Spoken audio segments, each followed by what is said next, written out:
Hello, വിപിനാണ്. ഞാൻ അടുത്ത ഒരു വീഡിയോ പറയുകയാണ്. നമസ്കാരം പറയാനില്ല. അപ്പോൾ ഞാൻ പറയാൻ ഉദ്ദേശിക്കുന്നത് രേഖാചിത്രം എന്ന ഒരു പടത്തിൻ്റെ ഒരു റിവ്യൂ ആണ്. നേരത്തെ പറഞ്ഞു ഒരു വ്ലോഗല്ല, ഒരു ചെറിയൊരു റിവ്യൂ ആണ്. എനിക്ക് തോന്നിയ ഒരു കാര്യം പറയുന്നു എന്നേ ഉള്ളൂ.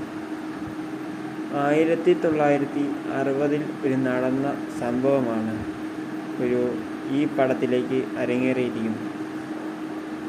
അതിൻ്റെ പ്രധാന കാരണം ആ പടത്തിൻ്റെ മോഷണത്തെക്കുറിച്ചും പിന്നെ അണിയറയിലെ കൊലപാതകത്തെക്കുറിച്ചുമാണ് രേഖാചിത്രം എന്ന മൂവി ഇതിൽ കൊടുത്തേക്കുന്നത്. അതിൽ പ്രധാന കഥാപാത്രങ്ങൾ ആസിഫ് അലി, ഹരിശ്രീ അശോകൻ, ഇന്ദ്രൻസ്, ഒത്തിരി കഥാപാത്രങ്ങൾ. മെയിനായിട്ട് വില്ലനായിട്ടുള്ളത് മനോജ് കെ ജയനാണ്. മലക്കപ്പാറയിലെ വർഷങ്ങളായിട്ടുള്ള ഒരു കൊലപാതകത്തിൻ്റെ ഒരു ചിത്രീകരണമാണ് ഈ രേഖാചിത്രം ഇതിൽ കൊടുത്തേക്കുന്നത്. തലവൻ എന്ന മൂവിക്ക് ശേഷം ആസിഫ് അലി SHOയുടെ ഒരു റോളിലേക്കാണ് ആസിഫ് അലി വരുന്നത്.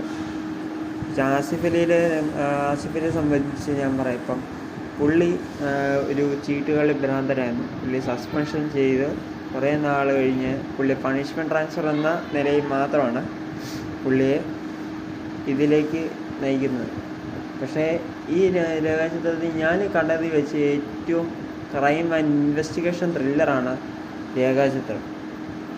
ശരിക്കും പറഞ്ഞാൽ തലവൻ മൂവി ഞാൻ കണ്ടത് വെച്ച് നല്ല എക്സ്പീരിയൻസ് മൂവിയാണ്. അത് ഒരു ക്രൈം ആൻഡ് ഇൻവെസ്റ്റിഗേഷൻ ത്രില്ലർ മൂവിയാണ്. പക്ഷേ അതിനകത്ത് കാതോട് കാതോരം അങ്ങനത്തെ ഒരു സിനിമയിലെ ലൊക്കേഷൻ സ്ഥലത്തുനിന്ന് ആ പെൺകുട്ടി കാണാതാവുന്നു എന്നാണ് സിനിമയിൽ അണിയറ പ്രവർത്തകർ പറയുന്നു എന്നാണ് ആ സിനിമയ്ക്കകത്ത് പറയുന്നത്. എന്തായാലും നല്ലൊരു പടമാണ്. ക്രൈം ഇൻവെസ്റ്റിഗേഷൻ ത്രില്ലർ മൂവിയാണത്. പക്ഷേ ഞാനത് കണ്ടിട്ടുമുണ്ട്, ആ സിനിമ കണ്ടിട്ടുണ്ട്, ടെലിഗ്രാമിൽ കണ്ടതേ ഉള്ളൂ. അപ്പോൾ എന്തായാലും നിങ്ങൾ ആ പടം ഒന്നുകൂടെ കാണണം എന്ന് പറഞ്ഞാൽ നല്ലൊരു മൂവിയാണ് രേഖാചിത്രം.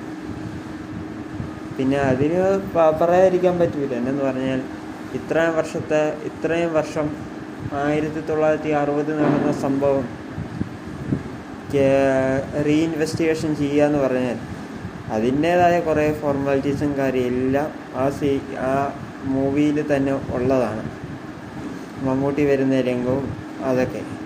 പക്ഷേ പറഞ്ഞിട്ട് കാര്യമുണ്ടോ? ഇപ്പം എന്നാ ഇൻവെസ്റ്റിഗേഷൻ ത്രില്ലർ മൂവിയാണേലും അതിൽ ഓരോരോ സത്യാവസ്ഥയും ഹിൻറ്റും എല്ലാം ഉണ്ട്. അതിനകത്ത് ഇത്ര വർഷം ക്ലോസ് ചെയ്ത ഇത് ഓപ്പൺ ചെയ്യാന്ന് പറഞ്ഞാൽ അത് നിസ്സാരമുള്ള കാര്യമല്ല. അതാണ് ഞാൻ പറഞ്ഞത്, ആ സിനിമ കണ്ടു കഴിഞ്ഞാലേ ആ സസ്പെൻസ് പറയാൻ പറ്റുള്ളൂ. അതുകൊണ്ട് മൂവി നല്ലതായിട്ട് കാണുക. തിയേറ്ററിൽ റിലീസായി. ഞാൻ 2-3 തവണ ആ പടം കണ്ടതേ ഉള്ളൂ. എന്തായാലും നിങ്ങൾ ഈ പടം ഒന്നുകൂടെ കാണുക. എന്നാൽ ഓക്കെ, ശരി. ഇനി അടുത്ത വീഡിയോയിലേക്ക് ഞാൻ വരുന്നതായിരിക്കും. ബൈ.